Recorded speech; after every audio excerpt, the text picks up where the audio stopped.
Hello दोस्तों, कैसे हैं आप। आज हम लोग जनन का सेकंड अध्याय देखेंगे। मतलब कल हम लोग पिछले क्लास में देखे थे कि जनन किसको कहते हैं, जनन कितने प्रकार से होता है। कल बताया कि जनन दो प्रकार से होता है, हमारा एक लैंगिक जनन होता है, एक हमारा अलैंगिक जनन होता है। लैंगिक जनन किसको कहते हैं, जिसमें दो जीव बीज मिलता है, मतलब एक फीमेल और एक मेल आपस में मिलकर जो बच्चा पैदा करता है वो हमारा क्या कहलाता है, लैंगिक जनन। और लैंगिक जनन क्या होता है, जिसमें सिर्फ और सिर्फ एक जीव ही बच्चे को उत्पत्ति करता है अलग अलग विधि से, उसको हम अलैंगिक जनन कहते हैं। अलैंगिक जनन कुछ निम्न कोटि के जीव, निम्न कोटि के प्राणी में होता है। जैसे में हमारा एक कोशिकीय जीव हो गया, अमीबा हो गया, बैक्टीरिया हो गया, पैरामीशियम हो गया, ये सब प्राणी जो है हमारा अलैंगिक जनन करते हैं। उसके बाद बताया था जीव दो प्रकार होते हैं, एक लिंगी जीव होता है, वैसा जीव जिसके पास सिर्फ और सिर्फ एक लिंग हो, अर्थात या तो वो नर हो या तो वो मादा हो। एक हमारा आता है उभयलिंगी जीव, जिसमें दोनों लिंग हो, मतलब उसके अंदर नर भी हो मादा भी हो। जैसे एग्जाम्पल में बताए थे हम लोग केचुआ देखे थे, हमारा क्या था, उभयलिंगी प्राणी था। बहुत सारा पौधा जो होता है उसका पुष्प जो होता है उभयलिंगी प्राणी होता है।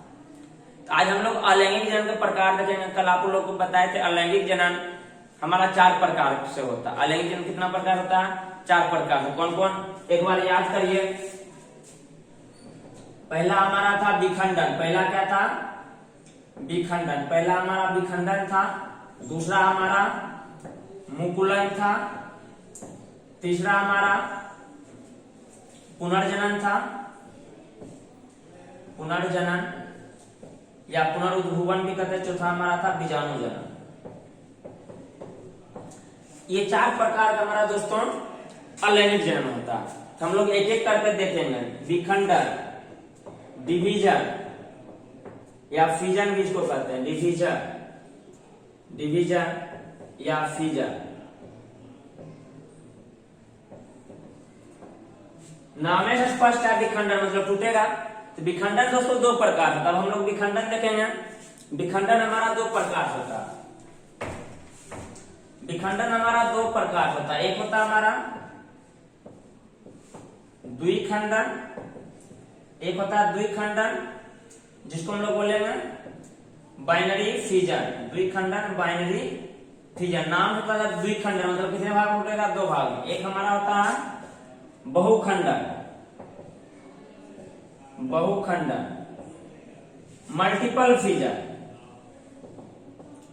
Multiple fission. दोस्तों द्विखंडन में क्या होगा, जो भी हमारा एक जीव होगा, द्विखंडन में होता क्या, जो भी एक जीव है वो अपने जैसे 2 जीव में टूटेगा। जैसे अगर मान लीजिए हमारा कोई बैक्टीरिया है, या मान लीजिए हमारा अमीबा ये हमारा अमीबा। अब द्विखंडन में क्या होगा, अमीबा ये 2 भाग में टूटेगा, अपने 2 संतान को अमीबा में टूटेगा। तो उसमें दोस्तों होता क्या है, बीच का जो केंद्रक है ये हमारा क्या है, केंद्रक है, ये हमारा क्या है, केंद्रक है। केंद्रक पहले 2 भाग में स्ट्रेच होकर टूटता है। केंद्रक हमारा ये स्ट्रेच होकर केंद्रक हमारा कुछ इस प्रकार से बन जाएगा। बीच में ये हमारा संकुचित हो जाता है, बीच में हमारा संकुचित हो जाता है, एक एक हमारा इधर बटा जाता है, फिर बीच में ये टूट कर 2 संतति भाग बना लेता है। ये हमारा क्या होगा, द्विखंडन। ये हमारा बैक्टीरिया में होता है, अमीबा में हो गया, और भी सारे हमारा जो सूक्ष्म ऑर्गेनिज्म होता है, जैसे हमारा ईस्ट हो गया, ईस्ट के सब में हमारा क्या होता है, द्विखंडन होता है। जीवाणु हो गया, अमीबा हो गया, पैरामीशियम हो गया, इसमें ज्यादातर द्विखंडन विधि से ही क्या होता है, प्रजनन होता है, अपने संतान की उत्पत्ति करता है। विखंडन मतलब 2 भाग में टूट जाना। बहुखंडन में दोस्तों यही क्या होता है, जब हमारा विकट परिस्थिति आता है। विकट परिस्थिति मतलब जब अमीबा को या फिर निम्न कोटि जीवाणु को लगता है कि मेरे अस्तित्व पे खतरा है, मेरा पूरा अस्तित्व मिटेगा, इस अमीबा के अंदर ही एक आवरण का निर्माण होता है, जिसको हम लोग सिस्ट या पुटी कहते हैं। इस आवरण का निर्माण होता है, इसको हम लोग क्या बोलते हैं,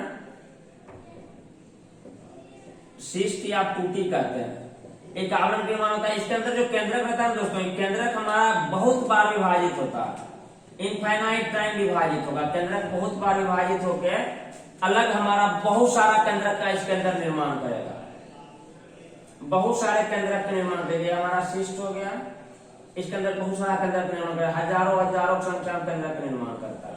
कब करता है दोस्तों, जब ये विकट परिस्थिति होता है। जब ये क्या होता है, विकट परिस्थिति होता है, बहुत अत्यधिक मात्रा में केंद्रक टूटता है, केंद्रक टूटता है जब ये केंद्रक दोस्तों विकसित होता है, जब ये केंद्रक विकसित होता है ये पूरा शिष्ट को फाड़ के पूरा स्वतंत्र रूप से बहुत मात्रा में फैल जाता है, तो लाखों लाखों संख्या में एक बार में ये बच्चे को जन्म देता है। बहुखंडन ये कब होगा, जब विकट परिस्थिति होता है। इसीलिए ये सूक्ष्म जीव सब अपना जनसंख्या बहुत तेजी से बढ़ा लेता है। अब द्विखंडन सोचिए, 1 से 2 हो रहा, 2 से 4 होगा, 4 से 8 होगा, 8 से 6 होगा, 8 से 16 होगा, 16 से 32 होगा, 32 से 64 होगा, बहुत तेजी में जनसंख्या बढ़ाएगा ना। यहाँ बहुखंडन अगर हुआ तो एक के बार बहुत ज्यादा संख्या बढ़ा लेता है, समझ गए। विखंडन हमारा ये होगा। विखंडन में क्या होगा, 2 प्रकार का, द्विखंडन होगा या बहुखंडन होगा। द्विखंडन बाइंडिंग फीचर मतलब एक जीव उसमें 2 जीव में टूटेगा, बहुखंडन में एक जीव बहुत जीव में टूटेगा। तो बता दिए कैसे टूटता, तो हमारा इसके चारों एक करावरण बनता है जिसको शिष्ट या पुटी कहते हैं। उसके अंदर केंद्रक बहुत बार विभाजित होता है, केंद्रक जितना बार विभाजित होगा उतना अलग अलग कोशिका बनेगा। फिर हमारा हर एक केंद्रक जो है अपना कोशिका दर्भ लेके मुक्त हो जाता है और एक नया प्राणी का निर्माण करता है। समझ गए दोस्तों। विखंडन, विखंडन से क्या फायदा है, बहुत अधिक मात्रा में जनसंख्या को ये तेजी से बढ़ा सकता है। विखंडन से क्या फायदा है, बहुत अधिक मात्रा में जनसंख्या जो है कम समय में अधिक तेजी से बढ़ा सकता है, समझ गए। नेक्स्ट हमारा था मुकुलन। नेक्स्ट हम लोग देखेंगे मुकुलन। अलैंगिक जनन का दूसरा विधि हमारा है मुकुलन।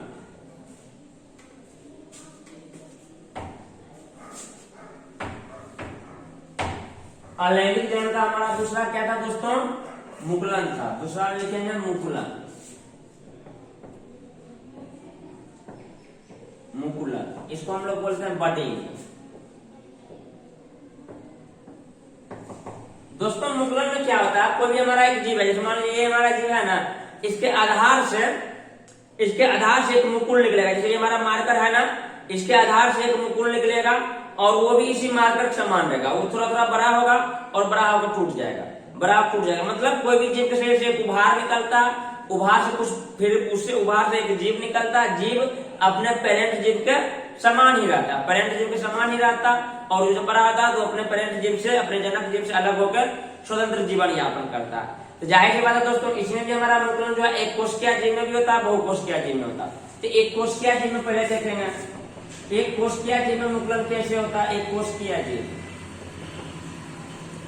एक कोशिकीय जीव में एग्जाम्पल दोस्तों याद रखेंगे ईस्ट। एक कोशिकीय जीव जो मुकुलन करता है ईस्ट, ये हमारा एक कोशिकीय कवक भी है।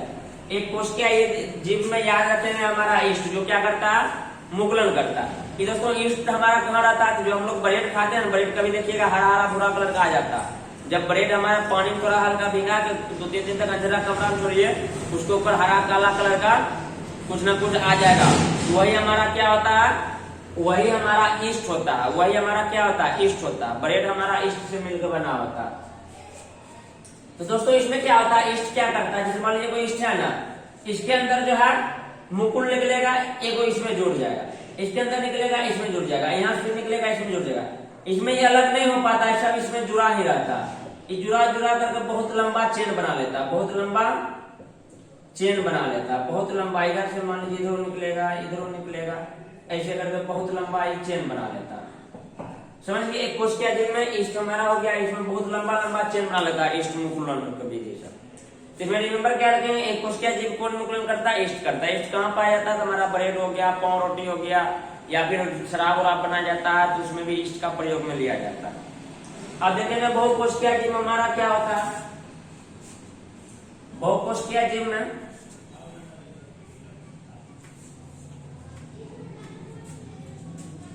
बहुकोशिकीय जीव, बहुकोशिकीय जीव दोस्तों, बहुकोशिकीय जीव में एक हमारा प्राणी होता है हाइड्रा। बहुत ही दिलचस्प प्राणी है, समुद्र में पाया जाता है हाइड्रा।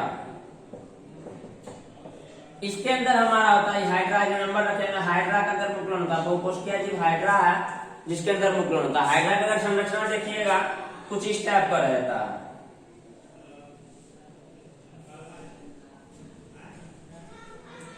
हाइड्रा संरचना कुछ इस टाइप का रहता है। अब होता क्या दोस्तों, यहाँ पे जो है ना इससे उभार निकलता है, इसका धार कैसे उभार निकला, पुनः क्या होगा, अब ये उभार विकसित होगा थोड़ा,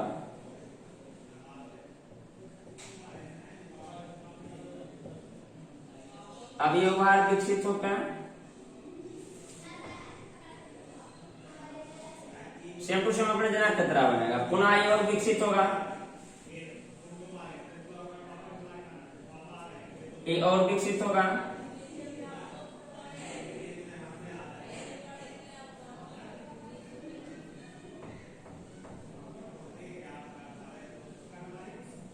जब पूरा विकसित होगा दोस्तों, यहीं से ये जो है अलग हो जाता है, यहीं से क्या हो जाएगा, अलग हो जाएगा, ये अपना स्वतंत्र यापन जीवन करने लगता है, यहीं से ये अलग हो जाता है। समझ गया, ये अलग होकर अपना स्वतंत्र जीवन यापन करता है। ये प्रोसेस हमारा मुकुलन होता है। इसका आधार देखते हैं, उभार निकल रहा है, उभार अपने जनक संतान, जनक पीढ़ी की तरह जनक धीरे धीरे बढ़ाएगा बढ़ेगा, फिर पुनः जाके ये अलग हो जाएगा। इस विधि को हम लोग मुकुलन कहते हैं। समझ गए, मुकुलन मुकुलन में दो में होता है, एक कोशिका जीव में भी होता है, बहु कोशिका जीव होता है। एक कोशिका जीव में हमारा ईस्ट हो गया, जो एक लंबा चेन बनाता है, वो चेन अलग उससे नहीं होता, वो चेन उसी में बनाया रह जाता है। इसलिए पौनोटी पे कभी काला कभी भूरा जाता है, सब हमारा ईस्ट का क्या है, पूरा चेन है। और बहु कोशिका जीव किसमें होता है, हमारा हाइड्रा में होता है। बहु कोशिका जीव हमारा हाइड्रा में होता है, हाइड्रा एक समुद्री प्राणी। समझ गए दोस्तों, मुकुलन मुकुलन के बाद हमारा आता है पुनर्जनन या पुनर्उद्भवन। मुकुलन के बाद हमारा दोस्तों आता है पुनर्जनन या पुनर्उद्भवन। मुकुलन के बाद हमारा आता है पुनर्जनन। मुकुलन के बाद हमारा आता है दोस्तों पुनर्जनन।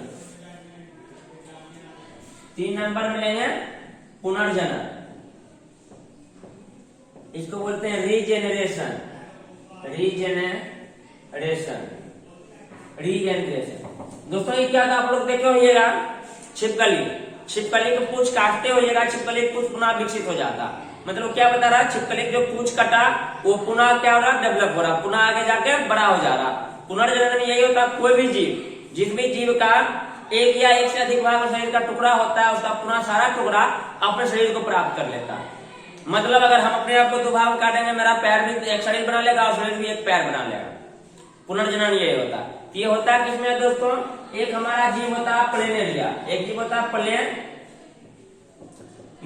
प्लेनेरिया होता है, इसको हम लोग चपटाकर्मी बोलते हैं, चपटाकर्मी।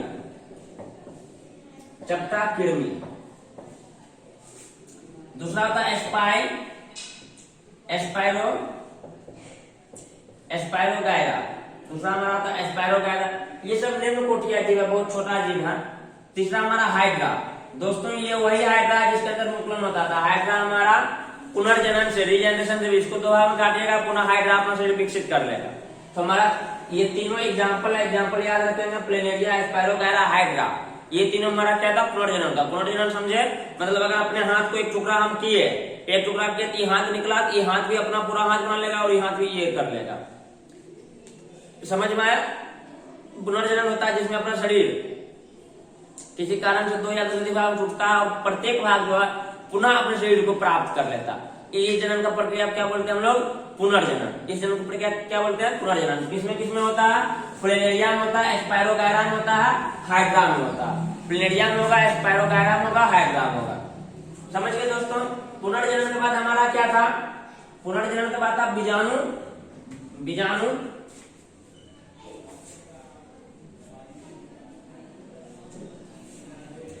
चौथा था बीजाणुजनन या इसको बीजाणु समाधान भी बोलते हैं।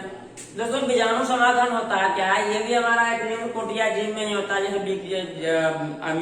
हमारा कवक हो गया, शैवाल हो गया, जीवाणु हो गया, ये समय बीजाणु जनन होता है। बीजाणु जनन में क्या होता है दोस्तों, बीजाणु जनन में होता है जैसे हमारा बैक्टीरिया ही है ना, बैक्टीरिया के अंदर बहुत सारा बीजाणु धानी पाया जाता है। बीजाणु धानी क्या होता है, तो बीजाणु धानी समझ सकते हैं, इसके अंदर का एक रचना होता है। बीजाणु धानी बैक्टीरिया के अंदर क्या होता है, रचना होता है। उस बीजाणु धानी में बीजाणु पाया जाता है। बीजाणु क्या होता है बच्चों, तो बीजाणु हमारा समझ लीजिए बीज होता है। बीजाणु क्या होता है, बीज होता है। जैसे हमारा कोई चीज का बीज होता है ना, उसी प्रकार हमारा जीवाणु है, उसके अंदर हमारा क्या होता है, बीज होता है। बीज हमारा बीजाणु धानी का आवरण में वो रहता है। ये सब अनुकूल परिस्थिति में होता है, बहुत मतलब अगर उसको फेवरेबल कंडीशन मिला तब जाकर बीजाणु जनन करता है, नहीं तो हमारा क्या करता है, द्विखंडन करता है या बहुखंडन करता है। ये बीजाणु धानी के अंदर जो है दोस्तों बीजाणु भरा रहता है। बीजाणु बहुत ही हल्का होता है, बहुत हल्का होता है, उसको स्पोर भी करते हैं। बीजाणु धानी एक परावरण घिरा रहता है। जब उसके अंदर का बीजाणु जो है डेवलप होता है, बीजाणु बड़ा होता है, तो बीजाणु धानी को तोड़ के बाहर निकल के उड़ जाता है। बीजाणु धानी को तोड़ के बाहर निकल के उड़ जाता है, हवा में फैल के किसी दूसरे जगह पे जाकर जब उसको अनुकूलित वातावरण मिलेगा, पुनः अंकुरित होकर नए जीवाणु को जन्म देगा। ये ज्यादातर हमारा शैवाल में होता है, कवक में होता है, हमारा जीवाणु में होता है। शैवाल में होता है, कवक में होता है, जीवाणु में होता है।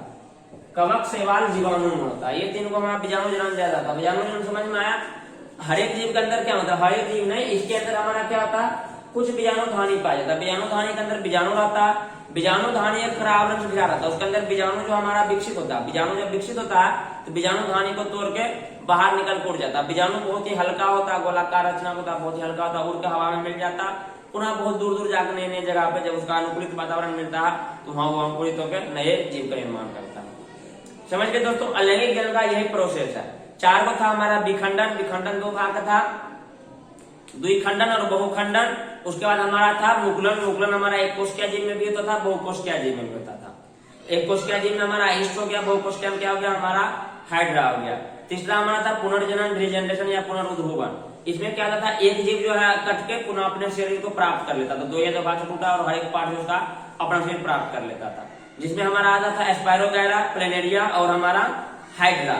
चौथा हमारा था बीजाणु जनन। बीजाणु जनन समझ के उसमें करा आवरण उत्पन्न आता है जिसके अंदर बीजाणु धानी रहता है। बीजाणु धानी के अंदर हमारा बीजाणु रहता है। बीजाणु विकसित होकर बीजाणु धानी को फोड़ के बाहर निकल जाता है। जिस प्रकार अंडे को फोड़ कर चूजा बाहर निकलता है, उसी प्रकार बीजाणु जो है बीजाणु धानी को तोड़ के बाहर निकल कर हवा में मिल जाता है। फिर नई नई जगह पे जाके वो अंकुरित होकर नए जीव उत्पन्न करता है।